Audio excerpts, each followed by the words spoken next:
ফলে শুধুমাত্র শীর্ষ প্রার্থী এখানে বিপুল সংখ্যক বাঙালির বসবাস। কয়েকজন পশ্চিমবঙ্গবাসীর নাম বলছি, মন্দির নামগুলো শুনুন।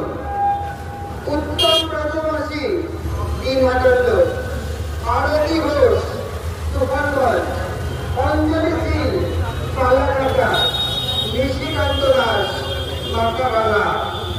এরা সবাই আসাম সরকারের পাঠানো এনআরসি নোটিশ পেয়েছেন। পশ্চিমবঙ্গের বাঙালিদের এনআরসি নোটিশ করেছে আসাম সরকার, বিজেপি সরকার।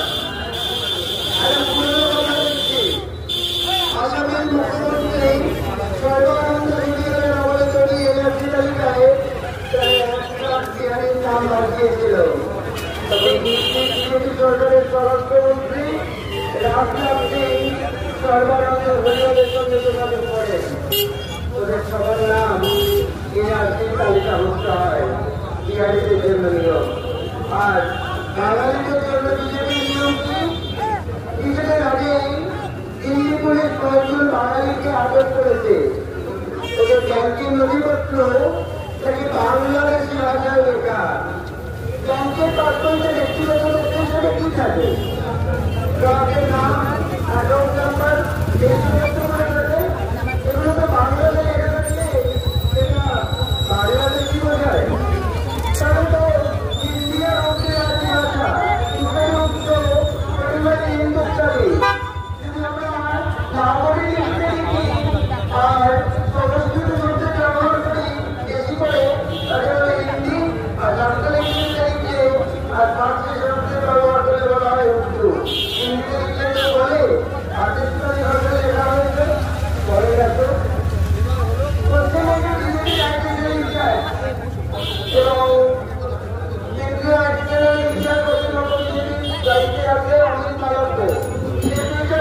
এই ঘটনা করে একটি টেলিভিশনে লিখেছিল বাংলা ভাষা নেই, অর্থাৎ দিল্লি পুলিশ বাংলা অক্ষরকে বাংলাদেশি অক্ষর বলে কোনো অনির্দিষ্ট ভুল করেনি। এটা বাঙালি জাতিকে শেষ করার যে চক্রান্ত, বাঙালি জাতিকে গণহত্যার যে চক্রান্ত,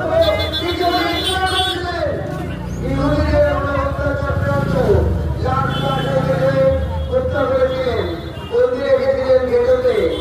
সেই রাজ্য সরকার বিদেশে বাঙালির বিরুদ্ধে ভারতবর্ষের বিভিন্ন বিজেপি সংস্থা অর্থ থেকে বাঙালিদের নিশ্চিন্ত করে দেওয়ার মুছে দেওয়ার চেষ্টা চলছে।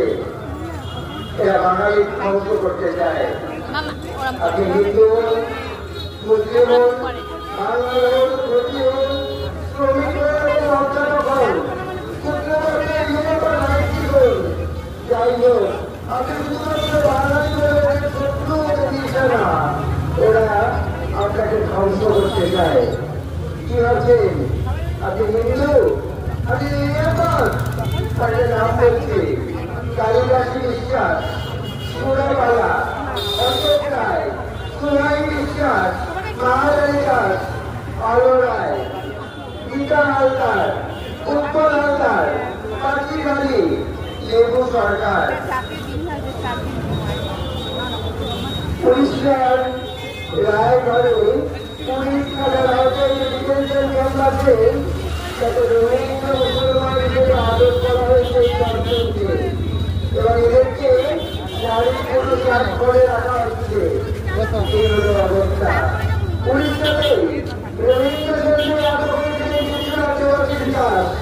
তিনি একজন পাহাড় টেকনিশিয়ান। তার কাছে কিন্তু শুধুমাত্র ব্যাংকার দরকার, ভোটার কার্ড নয়, পাসপোর্ট পর্যন্ত আছে। তারপরে তাকে আটক করে 3 দিন জেলবন্দি করে রাখা হয়েছিল। তারপর সেই মুক্তি পায়। বাংলা পক্ষ থেকে তার বাড়ি থেকে আনা হয়েছিল। মুক্তির যুদ্ধটা দিতে তাকে নিয়ে আমি পছন্দ করেছিলাম। কর্মচার ছিল কিন্তু পছন্দ হয়, কর্মচার চলতে পারবে, আরো ভালো চলতে পারবে। নির্বাচন আচ্ছা, আপনি আর একটা জিনিস কি ভাবছেন যে আপনি যে বিজেপি করেন নির্বাচন করবেন? নির্বাচন সরকারের নাম আপনারা কেউ শুনেছিলেন? নির্বাচন সরকার নদীয়া জেলার মানুষ। বিজেপির সাংসদ জগন্নাথ সরকারের কাছে ভোট প্রচার করতে অনুমান চেয়েছে এবং নাগরিকত্ব হারানোর ভয়ে তিনি আত্মহত্যা করেছিলেন। বিএনপি বাঁচেননি। আরএসএস বিজেপি মানে রাত্রি সংগঠন, আরএসএস রাষ্ট্রীয় সহযোগিতা সংঘ, বাংলাদেশ সরকার বিজেপির রাষ্ট্রীয় সংগঠন আরএসএস করতো। ফেসবুকে লিখেছিল বন্ধ কলিকাতার নাম ভুলবো এখন আতুরাম। কোন আতুরাম?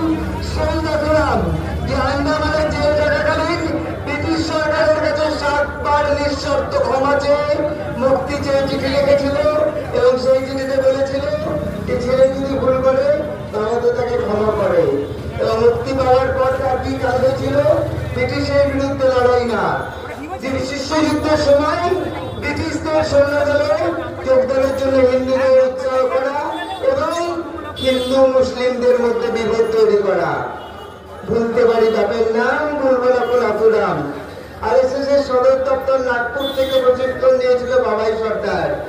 আর এই বাবাই সর্দারকে রোহিঙ্গা সন্দেহে আরএসএস এর সদর দপ্তর নাগপুর, সেই নাগপুরের জেলে বন্দী রাখা হয়েছিল। ডায়মন্ড হারবারের সাংসদের চেষ্টায় তিনি মুক্তি পান। মধ্যবিত্ত আপনি উচ্চবিত্ত, আপনি বলছেন অসত্য, অসংগঠিত লোক, শ্রমিক, দরিদ্র বসে হচ্ছে। আমরা ঠিক আছি, আমরা ঠিক আছি। আর একটা ঘটনা বলি, বাস্তব ঘটনা। নিউটাউনের একজন অধিবাসী আইটি কোম্পানিতে চাকরি করেন, বেশ ভালো মানের চাকরি করেন। তার ছিল 14। সে রাষ্ট্রীয় পর্যায়ে স্কেটিং খেলোয়াড়।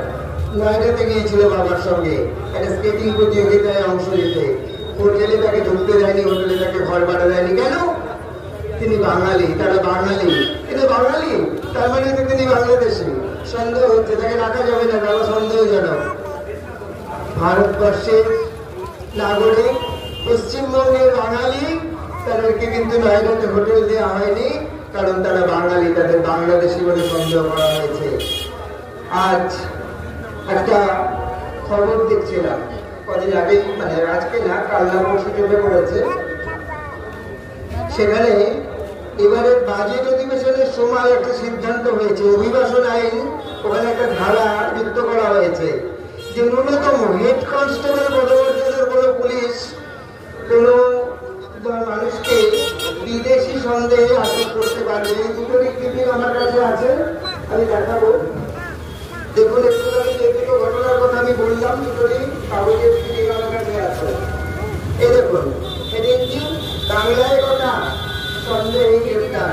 আপনি বাংলায় কথা বলছেন, তার মানে আপনি নিশ্চয়ই বাংলাদেশে, আপনি নিশ্চয়ই রোহিঙ্গা।